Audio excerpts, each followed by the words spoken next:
Yep. So we're up. We're recording. Oops. Now I'm over to you, Jake. Oh, hey.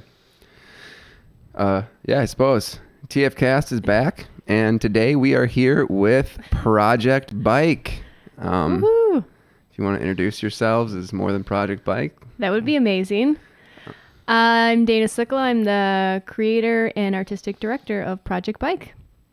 And I'm Kyle Zeiszler. I'm kind of the helping hand, just help Dana with this and that, and a lot of directions and stuff. And so He does a lot more than that. Yeah. We just never figured out an official title. helping hand. The helping hand. The helping hand of Project Every Bike. single thing, yes. Yeah. Well, what is Project Bike up to these days?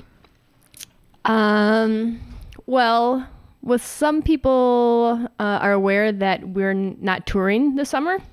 So we've toured the last 5 summers throughout the state collecting artwork and making these documentaries. And so we decided last year that 2019 was going to be our final year for the actual tour itself. And so that's kind of, gone with the wind now. But this summer, instead of touring, we're actually putting together and curating an exhibition that's a retrospective of Project Bike over the past 5 years, which is going to be on display starting in June at the Minneapolis International Airport. So that's what we're doing. So we're still working with artists, still working with art, still working with bikes, just not riding them per se. And the film. The film. And we are also in the process of finalizing our final full feature film that will come out in October. That's about Project Bike over the course of the 5 years as well. Oh, right on. So if people want to see this, the exhibit at the airport, what do they have to do? What do they have to do? Yeah. Where they could go on a tropical vacation. Just kidding. Well, kind of obviously with all the current issues that are happening, the airport is not as busy as it normally is.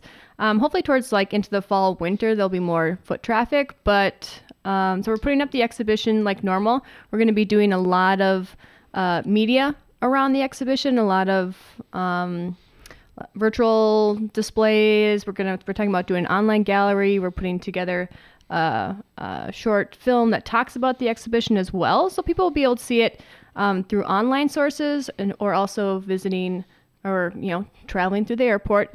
We are hoping to in November to have a reception for the exhibition. We're originally going to have one in July, which that has been canceled, and we're hoping to have a reception for the exhibition at the end of it. So sometime in November. We haven't finalized our date yet, but that's where anyone during that time period will be able to enter the airport if they're going to the event. You don't have to buy a plane ticket or anything like that.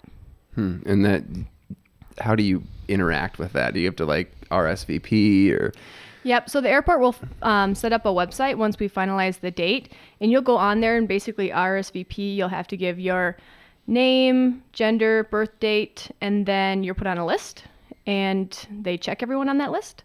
And so when you get there, you'll have to go to a special desk. You have to show your ID. They have to make sure that you are able to go through, and then you'll just go through security like normal, like you would at any other time going to the airport, and then you'll be able to come to our reception.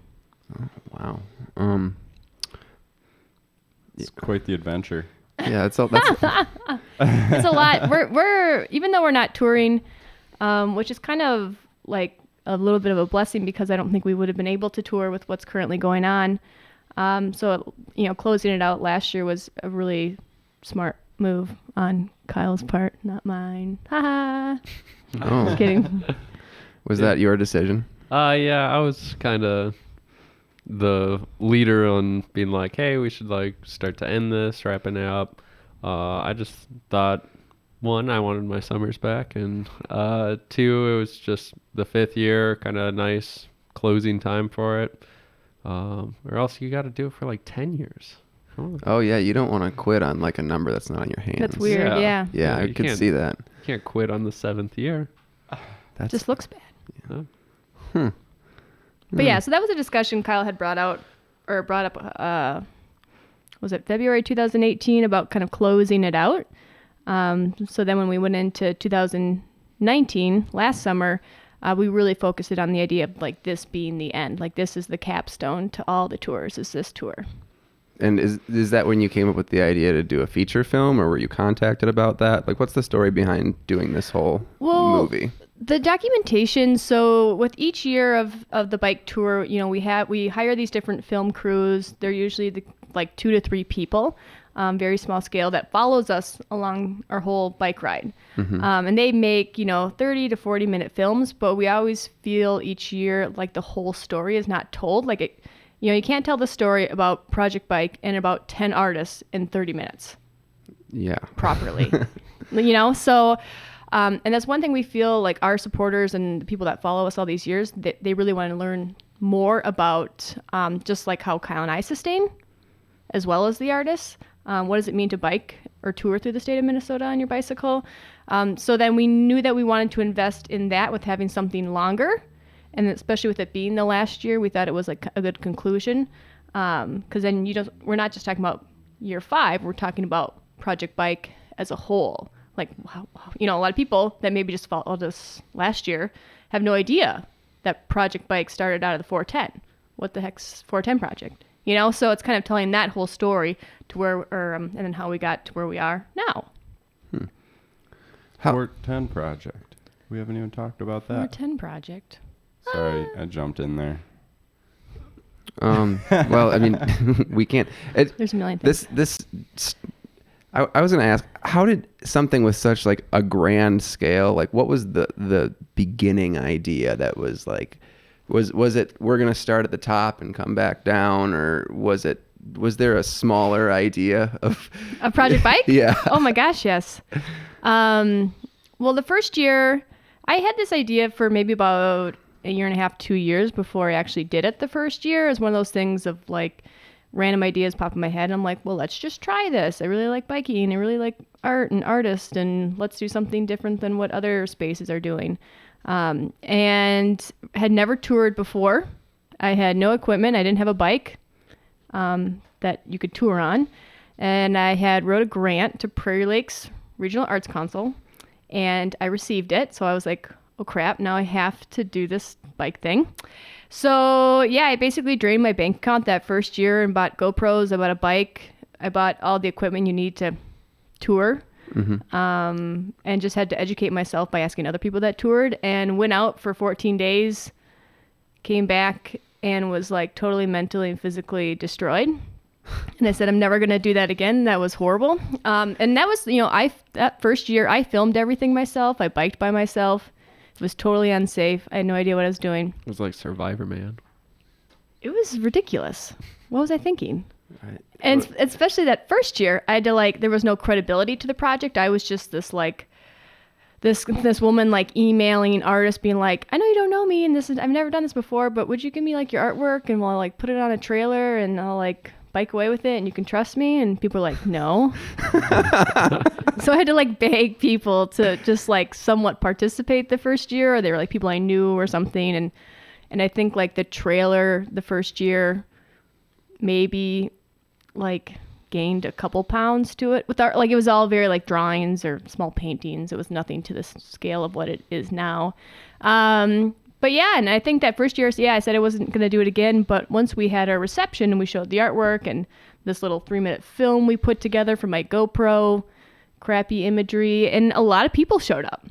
And people are like, oh, we followed you on Facebook, and you know, just like learning who the artists were and about kind of like the physical sacrifice that was happening. And I think people could sense the authenticity of the project. And just really supported it. So then we just continued it, and it just kept growing and growing and growing each year. And what period of time did you get involved, Kyle? So the second year, I was kind of around, but it didn't help a whole lot with the first year. That was kind of Dana's solo thing. And then second year, she kind of came back and was like, all right, I need help with this if I'm going to do this a second time. So that's when I just bought my own touring bike, and I was like, all right, I think I can bike with you. I think I can do the directions and different things, pick up small tasks along the way that would make her job easier, because it's just, this project is so big that taking any little bit of it's going to help Dana out. So I decided to ride with the second year, and kind of my role has increased throughout the years, but Dana's still the main show. Oh God.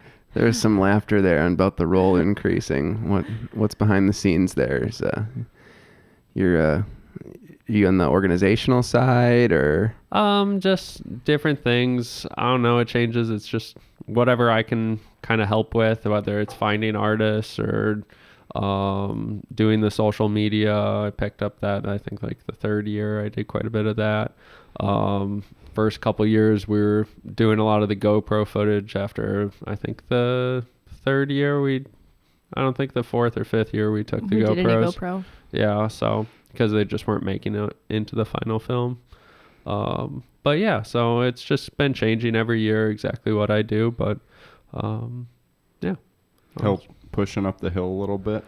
Yeah, I do a lot of that, With the especially heavy when the trailer. trailer gets real heavy. She Mhm. I've needs seen that in the film. some assistance. Yeah, Kyle helps. I think a lot of people underestimate Kyle's role in this project. Like, I would not be able to do this 1 second without Kyle, because it's, he does all the directions. He does a lot of the social media. He manages everything with the bicycles. And he's a massage therapist and athletic trainer, so he handles if there's any issues with the body, which happens to me all the time. Then he has that understanding of how to handle it for us to still be safe out in the middle of nowhere. that's awesome. So yeah, he does a lot of stuff, and then helps like communicate with artists too, or with the filmmakers when we're on the road, because I'm talking with the artists. It's just there's a lot of timing that happens when we're on tour, and it takes more than one person to do it correctly. Yeah, I think most people think like this is like a bike tour, like you just kind of get there when you get there, like you just like show up to artist's house, be like, oh yeah.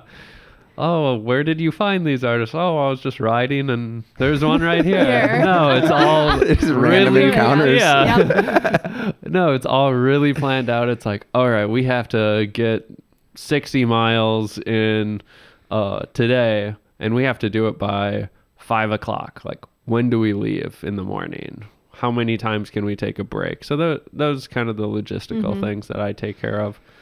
So Dana can just focus on communicating with the artists. I usually communicate with the filmmakers because we also have to get the filmmakers like, when are you going to set up a shot, or what roads are you taking, so we don't have to like stop and wait for them to set up a nice shot and then bike through and then so I tell them kind of our directions, where might be a good spot for them to see us ride by, and then they kind of take it and use their eye to actually find the best shot. Are Yeah. you like looking at satellite imagery to do this, or have you ridden all these roads previously? No, sometimes, yeah. Google Maps, or looking at the satellite images and being like, this is a gravel road. Like we have a river on one side of us, and we're riding through a beautiful park. Like that might be a good shot. And then they'll drive ahead and kind of that's scout it usually what all they out do. and actually find the best shot. That's neat. So lots of mental and physical energy happening at the same time. Yeah, I mean, when I first heard about Project Bikes versus when I realized what was happening, it was like the amount of energy that goes into it was kind of like mind blowing to me. Like just the physical energy of riding your bike that many days in a row, and I mean, I would hate riding my bicycle with a trailer. It sounds like the opposite of fun to me. Yeah, we get hassled a lot when we're on tour by other people biking. They're like, "Oh, you must really love touring," because when we're touring, I carry the trailer that carries all the artwork, and it gets very tall. And we get a lot of other people at biking. They're like, "Oh, I would totally love to tour, but why are you touring with? I would never tour with the trailer. Why are you touring with the trailer?" Because everyone thinks it's like random camping equipment or junk, or I don't. Artists package their artwork in interesting way. So Well, it and looks we like a don't- lot of like garbage bags and like we don't want it to- cardboard. We purposely didn't want it to look like it was expensive stuff. Yeah. Like when you really think about the amount of money that's on the back of the trailer, it gets to be in the thousands and thousands of dollars. So we try to disguise it as looking like junk, basically. But then, which we do a great job at. But yeah, with each year, it's just an increase, like with the artwork that gets taken to. Like the first year or two, it was like, oh, I'm not going to take anything that's glass. I'm not going to take anything that's framed. Nothing like that. And then I was like, you know what? Me feeling physically exhausted for a couple days is nothing compared to like having a really good exhibition at the end, or like not showcasing an artist because their work was too heavy. Like it's putting my, myself kind of to the backside and them more forward.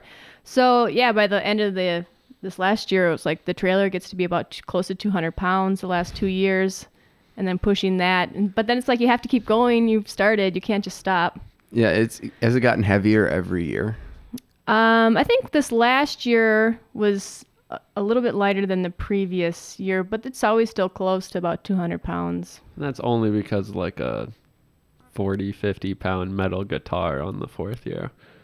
Well, that still counts though. Yeah. I'm saying like they were pretty even. These are and big then, pieces of art. Yeah. Dana kind of took out the size restrictions that 4th year, and we just anything the artist really wanted to give us that would look Yeah. good in the show, we were like, heck yeah. So Make it work. metal, glass. Last year we had dresses. Yeah, Like, ball it's- gowns that are extremely heavy. I didn't Yeah. know that. Yep. Anywho. How were they? Were they like flattened, or how were they? Yeah, they were like in packaged? dress bags and folded and then put into garbage bags and then bungeed to the trailer. But by no means flat. Oh, so it was.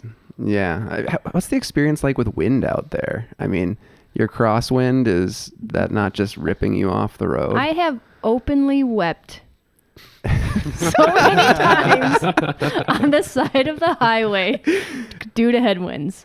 Like Yeah. it's like the most self-defeating thing in the world, because it's like, especially for me, even Kyle, because Kyle carries all the camping gear and all that, but we're just so big.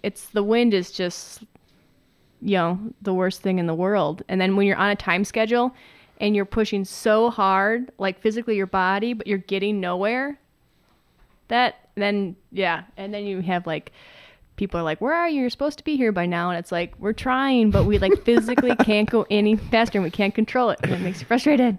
Yeah, so like last year, our Red Wing to Faribault kind of section, we were doing really good timing all the way through like Cannon Falls, and then we got out of the valley and you're just hit with just straight plains, and you're also on the side of the road too, so you're just getting blasted by like 30 mile an hour Headwinds, and then there's semis. Yeah, so you take your normal like what we plan to kind of be riding like 10, 12 kind of miles per hour, and you can cut that in half. Like you're struggling to go 5, 6 miles It's an evil. hour, and you're getting like kind of sucked into the road by the semis, and it's terrifying, and you just kind of have to put your head down and Just be like, please don't hit me, please don't Yeah. hit me, please don't hit me. Do you have any horror stories? Were there any times where the fear was high out on the road? Yes. yes, they're I definitely. don't remember where we were. I think it was when we were up north on tour. Like, we obviously, everyone thinks we ride on like major highways, like, or interstates, which we do not, obviously. But there was this one stretch to where we had to ride on the interstate, like on the shoulder, 65 miles an hour. And it was only for like a mile, but because there was no other way to get to this other road. It's like you had to go down and then get off. And the shoulder next to it was all just really deep gravel, and my bike is so heavy it just sinks. You'd have to walk it. And there was maybe like a 2-foot little shoulder in between the lane and the gravel, and we just put on our helmets And I have never biked that fast in my whole entire life. And there's cars right next to you going 65 miles or probably faster than that. And it's just like, pray to God that no one hits me. And it's terrifying. But when there's nowhere else, you can't go anywhere else. Yeah, I mean, you can't actually. I've thought about this, but there's some places you can't go. Like there's some cities that you couldn't walk out of. So if you're like a homeless person and you want to leave, you can't just there's just go. Yeah. You know. Everyone's so used to driving that they don't even put like a thought toward it. But yeah, biking into certain city is like Certain areas, yeah. there's only like 3 or 4 roads in, and they are all terrifying, and one is somewhat convenient for you. So you're just like, all right, I guess I'll be biking on rumble strips for several miles. Yeah, or taking a 15-mile detour, you know. No. That's even worse. Because I remember we got done with that mile or whatever it was, and then we finally got off, and we just both got off our bikes, and we like couldn't breathe because it was like the adrenaline is so high, and you're just like, go, and then Yeah, we had several cars like be honking at us, and one like screech on his brakes because he tried to drive around us really fast, and then there's another car coming the other way. Because the worst roads aren't actually like what you would think. So like the big roads, like obviously we would never try to bike on like 169 or something like that. But there are times that you would have to get to like an exit over, and we'd have to do that. And those ones honestly like aren't as terrifying because you have a huge shoulder. Like the cars are pretty far away from you. Like we've all had to get out of our cars like on the edge of the interstate or something like that. And it's like, yeah, it's not fun, but it's not horrible. The more scary ones are the really busy like 2-lane roads that have no shoulder. And cars are you just have to ride flying, on the road. Yeah, just flying by you, and there's no other way to get to that small town or something like that. So we did have a map that would tell us like kind of projected how busy a road was, and or if it had shoulder. That helped out a ton. But it wasn't always right. Is that like an app or some kind of biking website? No, I think it was Minnesota Bicycle Alliance released a map. Yeah. I think that we used. And that was really it's bike good. specific, so it tells you all that information on it, and then also the trails. Yeah. And then the other bit was I just used like Google Maps. So it was kind of the two major ways that I'd look at that map to see if those were nice roads for us to bike on, and then I'd look at Google Maps to kind of get the rest of the route. Photo of the road. How did you guys eat out there? I'm not like, I don't mean like how, I mean like what. With my hands. No, I mean like what was the diet like on the road? A lot of Casey's pizza. Yeah, it changes each year. This last year we were biking or filming till like 10 or midnight. Like it was so intense because we knew we were making this full-length film, so we had to film longer with the artists.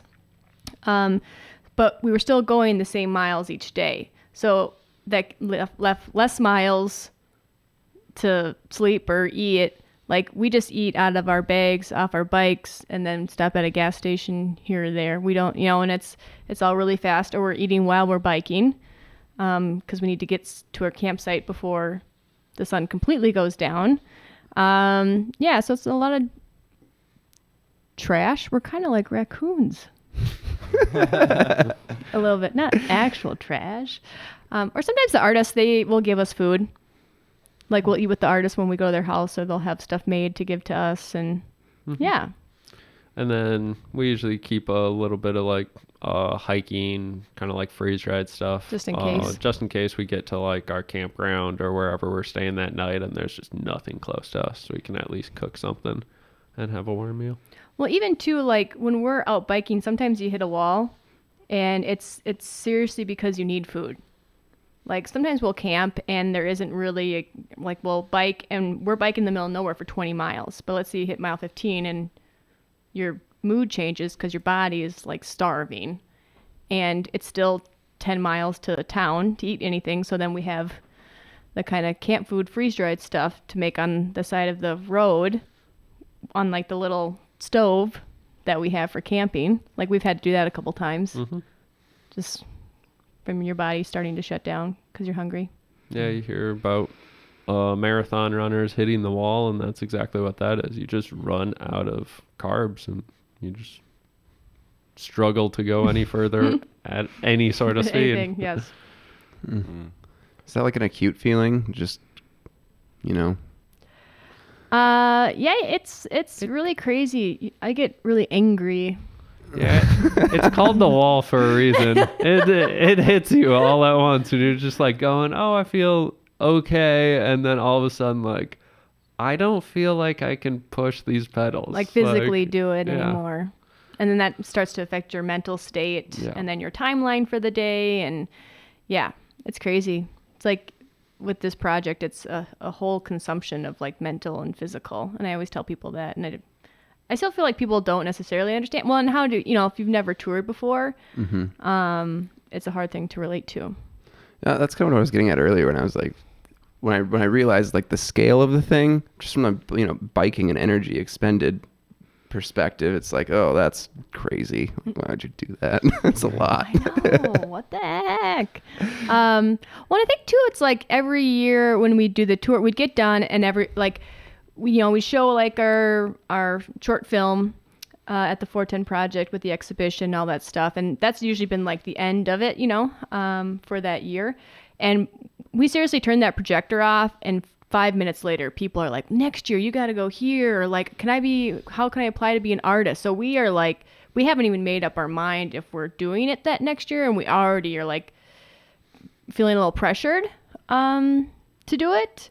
And it's just been kind of one of those things that's like, well, how many more artists can we meet? Or where can we bike where we've never biked before in this state? Because that's endless. And so, but then, there's always a time where you kind of have to change or switch your energy to something else. Always trying to one up yourself from the year before. You don't want to just have the project that's like, oh, we biked the same basic route. Yeah. Or, oh, we've met the same amount of artists or something like that. There was always something that we tried to one up, and this last year it was progress the project. Have someone drive us all the way up the North Shore so we could just do one straight line back, because all past years have been kind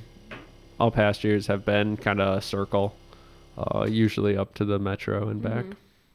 No. Basically. That was The first couple of years, yeah. I was gonna say, you haven't always gone so far north or been so far north. No, well, because it's just with like our timing or the just the schedule. It's really hard for us to start in Mankato and then get to somewhere like Grand Marais and then come back. That would be a giant commitment. Timeline, and I don't work during the summer. I'm a teacher, but Kyle does have to work. He has an actual job, so Kyle has to take off, time from work, so he can only do so much of that as well. So there's a lot of factors that kind of determine how many days we can actually tour, and also just money. Like we're paying out of our own pockets for us to do this. When it comes to like, where we stay and what we eat and all of that, like how we take care of ourselves. So that's a factor as well. But this last year we really wanted to go more north, just because we hadn't been there. We had a lot of people that asked us to come there or bring Project Bike more to northern Minnesota. So then we had decided that we would do that this year or last year. And now that the book is kind of closing here, like what is Project Bike at the end of it? I don't know how to say that. Like, when people like look at, I'm doing a bad job. Like, of what is articulating this?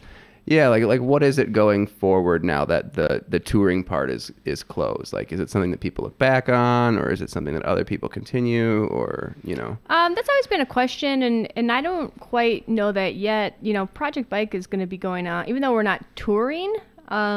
Conversations about Project Bike are going to be going on for a while. My bad. Technical difficulties. It happens. We're back, and Back at with it. the future of the end. Yeah, that's still a question I don't know per se, of like what form this will take, and hopefully, again, it's like Project Bike was meant to really show people the amount of effect that one or two people can have. I think a lot of times at first people thought like Project Bike was sponsored by like these big corporations or came out of like a bigger art space or things like that. And then I think they understood that it was just me and Kyle doing this. There isn't a whole big team. A lot of people think there's like a car that rides with us that's like a support car. We're like, no, this is just us. So really showcasing like the importance, like if people have goals, it sounds really cheesy. You don't need a million people and $1 million to do the random weird stuff in your head. That you're never too old to do random weird stuff that's in your head. I'm like, I'm 34 and I'm like touring around the state and making these films. But then also too, like Project Bike has been a connecting point. Like all these artists have met each other, like through like that year or previous years. I think it's broadened a lot of people's ideas of like what artists and what art is here in Minnesota just by watching the documentaries or maybe relating to an artist that's in one of the films or finding connectiveness through one of the artists that they see in the film or then meeting them in person and then seeing their work in person or seeing it online. So I think there's been a lot of cross sectors of people and places due to Project Bike. And I think artists are just more connected because of it. The state got a little smaller. Yeah, I think so. And I think a lot of times people still have this stigma, to be an artist or to be sustaining or a practicing artist, you have to live in Minneapolis or St. Paul or Duluth. And that's not the case. There's a lot of people living out in the middle of nowhere that are making amazing things. Or you have to go to art school. You have to have a degree in art to be an artist. And that's also not the case too. And I think a lot of times people don't identify as an artist if they don't have this like criteria of things, but they've been practicing their work for 30, 40 years. Yeah, or they feel uncomfortable around the art community for whatever reason. I mean, it might be just something that they convince themselves. Yeah, 100%. And so this is giving them an opportunity to be seen and for them to talk about their work and for other people to appreciate it. And then maybe this is a stepping stone for something in their career as well. Yeah, one thing that I thought Project Bike did was kind of break down that stereotype of like the artist or like being just like poor or being like just there's that one person that is an artist or something like that. And I thought what Project Bike did well, we heard a lot of people see it, and we had such a diverse group of artists that they always related to at least one person in the film.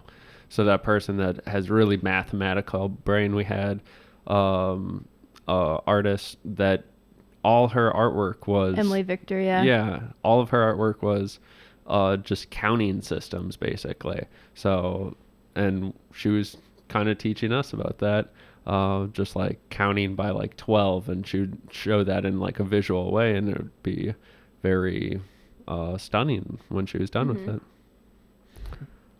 But yeah. Do you, either of you have aspirations to continue bicycle touring? Is that how you ride for fun now? Or? Definitely. Like, I started off in the same boat as Dana. Like, we had never toured before this. We might have done like, I think I bike camped once where I rode 60 miles, camped, and rode back the next day, but I don't really consider that touring. So yeah, since then we've done some for fun tours where everything isn't planned out to the minute. And you're being filmed 24/7. Which tends to be a little bit more enjoyable for sure, but it doesn't end in so many TV screens and stuff. But yeah, I'm definitely going to be touring for a long time. Yes. Yes, I'll be touring. That's one thing Kyle and I have always enjoyed, just as activity that we do together. I think what's really good with Kyle and I within Project Bike is his brain works one way and my brain works the other way. So put those together. It's a good combination for touring.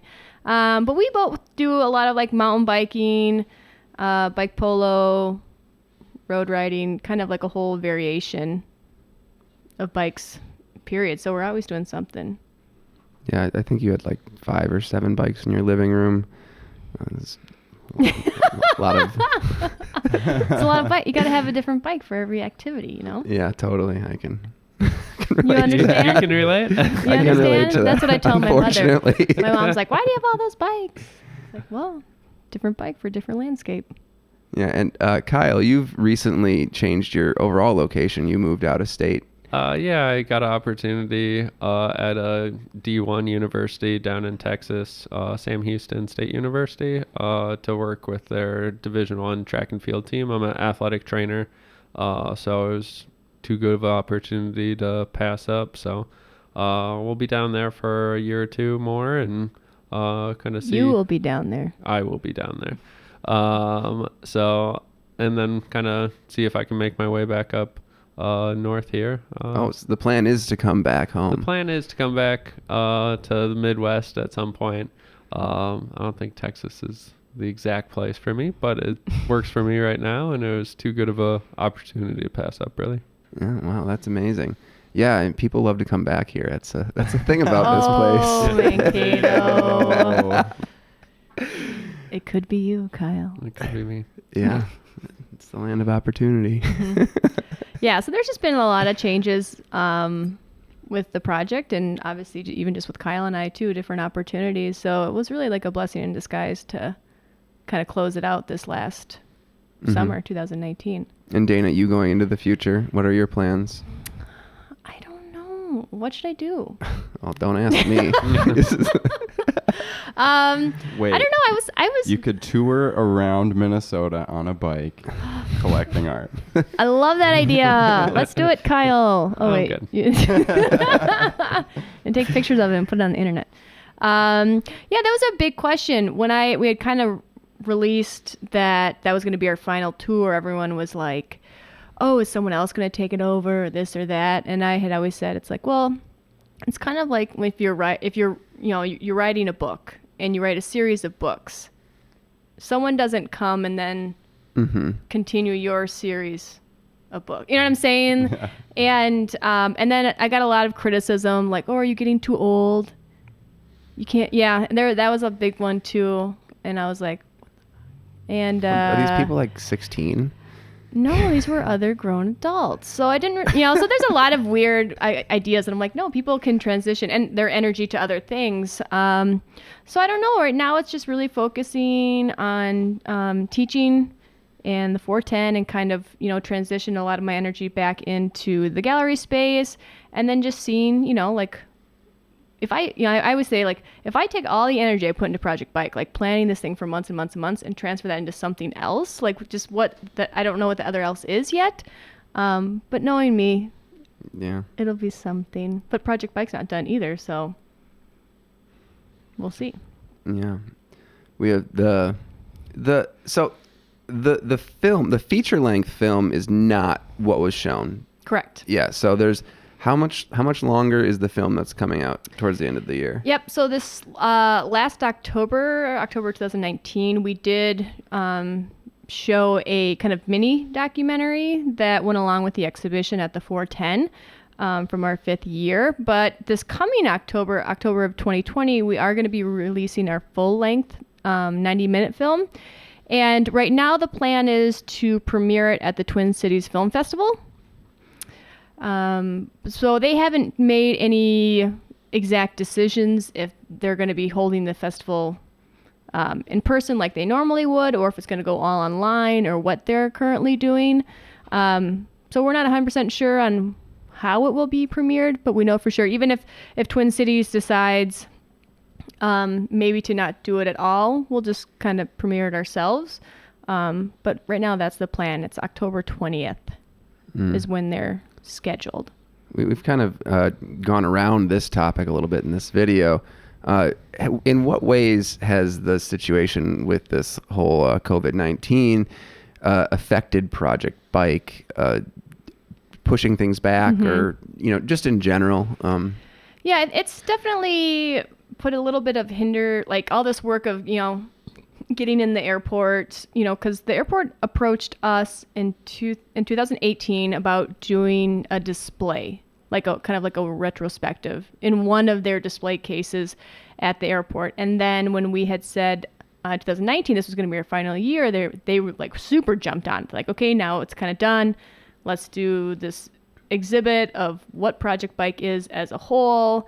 And so there's a lot of planning happening and a lot of me just convincing them I can do this, because like they're a lot of their exhibitions in the airport are curated by people that work at universities, major galleries, museums, and then I'm coming in and I'm like, hey, I got a bike and I got all this artwork, blah blah, and then I'm like asking for their largest display case in the airport, and they're like, who are you, person? But they contacted you, right? They contacted me, but they were, this is like, it's 300 feet of display area for one person to basically put together. And somehow I convinced them that I can do this. And they trust me. So it has set back some of our timelines. We are still putting up the exhibit June 20th. And originally we were going to have a reception in July, like July 24th. But that has been canceled because obviously people aren't gathering, period, right now, or especially in the airport. So we're hoping there'll be a reception in November. Our timeline for when the exhibition closes is still a little fuzzy because we're thinking about pushing it back to get the holiday traffic, because right now the exhibition comes down December 6th. We want to keep it up to the end of December. So yeah, right now everything is kind of floating around a little bit, so that kind of stinks. Yeah, you were just at the airport earlier today. What's the mood like, with the staff and what's going on there? Would you like to answer that, Kyle? I don't know if I can answer that, but you were there. People are excited, especially to see the artwork. Every time they had to obviously inspect everything before they brought it into the airport. We were just in this like backloading dock, and even the people that were showing, kind of opening up our all the boxes and stuff, were really excited about it. They're just like, oh man, like this was in here, or oh, holy cow. So it was really good to get that artwork to them, and now it'll be taken through and looked at and make sure we're not bringing in anything we're not supposed to be. I don't know. I think it's like at the airport, at least with MSP Art, which MSP Art is the program within the airport that does all arts and culture related things within the airport. I think they're kind of frustrated, which obviously, they planned all of these, they have live performances in the airport now, and like it's insane what they do, and all these art shows, and they show films, and they're kind of bummed out, that everyone's putting in all this hard work and then no one really sees it. So they're trying to transition really fast. It was pretty slow there today, compared to every other time you go to the airport, but fingers crossed, hopefully, like I said, into the fall, winter, it'll pick up. Because it already got moved back, right? It got moved till a later showing date? Well, no, we're keeping the same showing date, June 20th through December 6th. We might move that December 6th deadline or like ending to the end of the month if we can. But that changes a different exhibition's schedule and budgets and all of that. So there's a lot of factors that are going in. And I'm just trying to stay positive as if there was no change, because I am the leader, and, trying to put forth as much effort as I would if people were still going through, 6 million people through the airport. Mm-hmm. So, yeah. And then trying to get it online as much as possible. So many things. Yeah, it's odd to think about a place that people only pass through as an art space. I can't imagine organizing for that, or what what kind of mentality you would have to have. Mm-hmm. Yeah, it's a lot different than curating a show that would go into an art gallery or an art space. So you just have to think differently about the artwork you're showing, the size, all of that. It was nice to not have restrictions on weight or anything like that, like we usually do for all the tours, because we've had to carry it back. This one we invited the artists that we had in our past tours to bring whatever kind of their like prime piece, what they wanted to show, and then Dana curated it to see what she wanted to kind of incorporate. So there's a lot of like really large pieces of artwork and some really amazing pieces that we picked up. So this isn't all stuff that just came off the bike. This is No, the airport was pretty adamant on showing work that was not. Like some of the pieces are stuff that we carried on our bikes, because we've had like, out of all the years of Project Bike, there's over 60 artists that we have interviewed and have been part of Project Bike, and we could only pick 12 to actually be displayed in the airport. The airport really wanted to focus more on rural artists, because that's kind of what Project Bike is about. And then it was kind of up to me then to select, these 12 artists. And it was really about artists that, and everyone's amazing. Everyone makes amazing stuff. Everyone's an amazing human being. But just people that were doing a variety of work, a variety of different mediums, scales, and just accessibility as well at this time. And so to where we could kind of showcase their like the work that they truly do, because sometimes artists always make big paintings, but for the tour they had to make tiny paintings to go on the bike. But now we can actually showcase, the main work that they're doing. So that's really exciting. So it just got opened up a little bit more than Yeah. what the bike could carry. Yes. That's Yeah, because nice. one of the pieces we picked up, Mark Hall, it's a big glass piece, that is over 100 pounds. When you were saying that the trailer was getting tall, that was the exact object that I was imagining. Yeah. no, thank goodness we didn't have to carry that one. Okay, I would never do that. But a 60-pound guitar isn't out of the question. Yeah. Yeah. So, yeah, it's really exciting. It's going to be an amazing exhibit, if people are seeing it online or in person. Like I said, because we're going to be doing a lot of filming, a lot of shows. Like the airport itself is going to be doing a lot of online media about the exhibition as well. It talks about our previous years. It has a lot of documentation, photographs. We're having 3 of the past documentaries playing in the display cases. Lots of artwork, lots of everything. Yeah. Yeah. Wow. Who doesn't want to great. stop and look at a dirty bike Yeah. In the and a airport. dirty trailer? I'll definitely in every airport now be paying more attention to what's in the display cases. I'll admit that I walk by those things thinking it's probably just some like corporate bullshit, like. Well, and I think a lot of times it maybe is, but MSP does a really good job of exhibiting local artists. I think this with Project Bike, this is one of the first times I think they're actually showcasing rural artists. Is this like on account of an individual there, or is this like a change happening in airports, or, what's going on that's making this? Well, MSP Arts has been going on for a while now, and they really wanted to ramp it up. Minnesota's, one of the best states for artists and arts organizations. But recently came under new leadership, Ben Owens. He used to work for a couple other arts organizations in the Twin Cities. So he took over as director, and he's really stepped up on what's being exhibited and what's being showcased and who performs at the airport and all this stuff. So they've just really figured out, people stand and sit in the airport for hours or a day, like let's entertain the crap out of them while they're here. Yeah. And they're doing that by arts and culture, and it's really cool. Yeah, that is. I mean, it seems like they already bought the ticket and it's for something else. So, it's awesome that someone's putting things in front of them. Yeah, 100%. And things really relating to the state.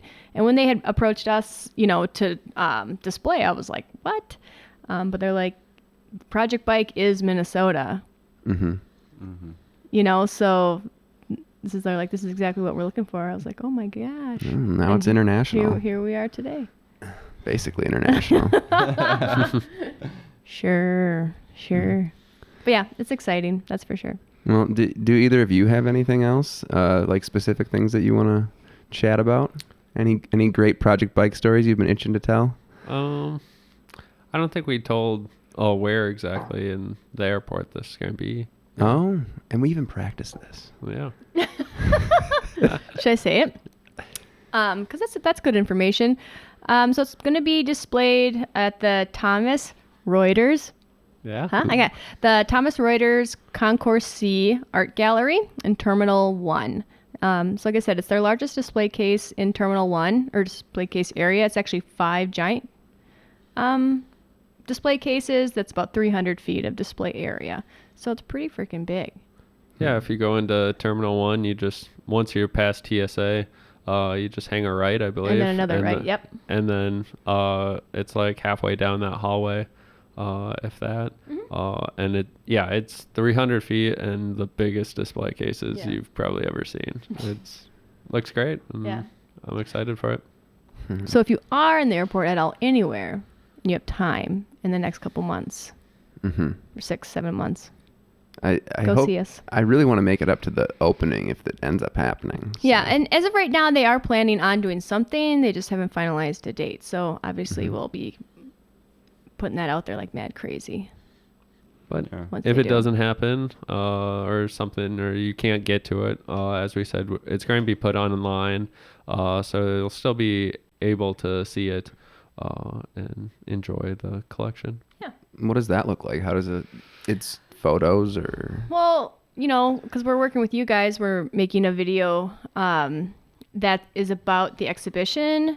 Obviously, in the video, we're not able to show every single piece of artwork, but we are talking with the airport about maybe once the exhibit goes up and it's in there for like a month or two, maybe doing like some live videos and stuff like that, or filming something else that's of the actual display cases. Or document it in some way. So that's a conversation we haven't gotten to yet because we're kind of just taking one step at a time. Like get the artwork there, then we got to put up then we got to put up everything. That's going to take a long time too. And then once we get it all up, okay, let's talk about documentation, how we get it out there more than how we already are doing it. Yeah. Are you okay? Yeah. It just keeps getting bigger. It's huge. I know. What am I doing? But then we can all take naps. Right? Yeah. Kyle, do you ever have issues like explaining this to people in Texas with like no frame of reference? Oh, absolutely. I had to like tell people, oh, I'm going back up to Minnesota. I'm helping bring stuff to the airport for this documentary I was in. And they're just like, wait, what? Like, there's too many things. And that's always the problem with this project is like, whether it was the videos or just telling like your grandma about it, like it's so hard to like encapsulate this in like one sentence. It's just like, oh yeah, we were biking around the state collecting artwork from artists, and then we like bring it all back on the bike, and then there's a gallery show with it, and then we make a video of it, and now it's in the airport. It's just like too big to encapsulate easily. It's hard to explain sometimes. Yeah. Well, And I just stop. we got anything else? Any shout outs you guys want to do? Any? Shout out. Yeah, if you want to say hi to your mom or. I always say hello to my mother because she watches everything I do. Just kidding. No, well, I think sometimes too. It's like really being thankful of not just the Mankato community, but just like the arts community of this state. I think without that support system, we wouldn't have been doing Project Bike for 5 years. Like, why would I just do this for me?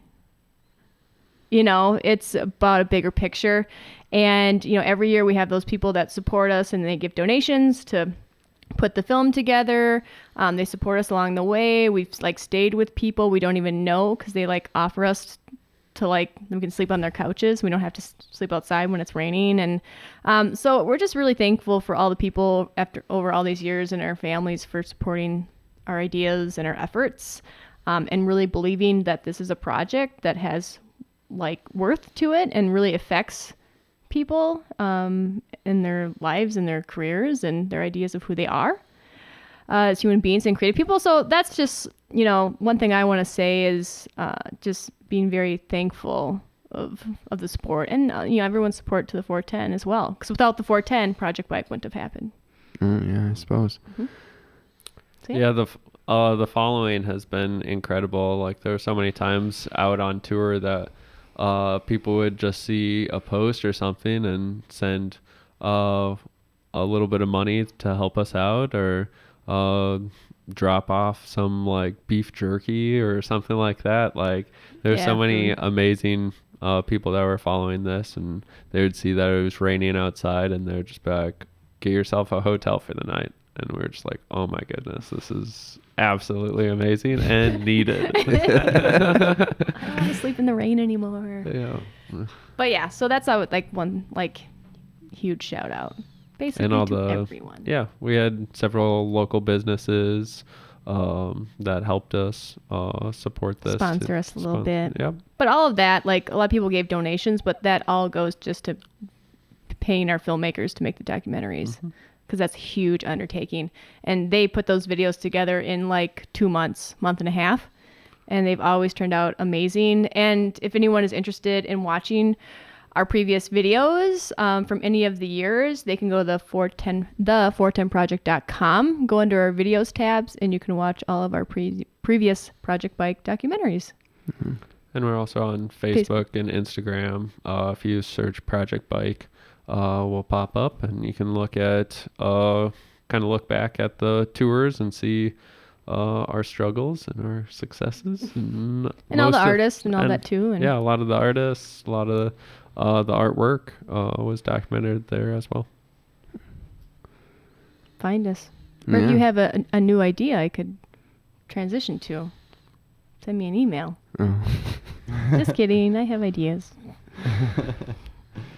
Well, that's what I've got. You got anything to say back there? No, Will? that's delightful. It's been really cool learning about your project and Oh, getting to see it happen. We've seen some of the films, and now we're involved in creating a trailer for the airport. So this has been great. yay! Yeah, and thanks so much for coming on the cast. Yes, thank you guys for hanging out with us. I want to talk to you more about the 410 project too, but maybe we can just do a whole nother cast sometime later, because I don't want to.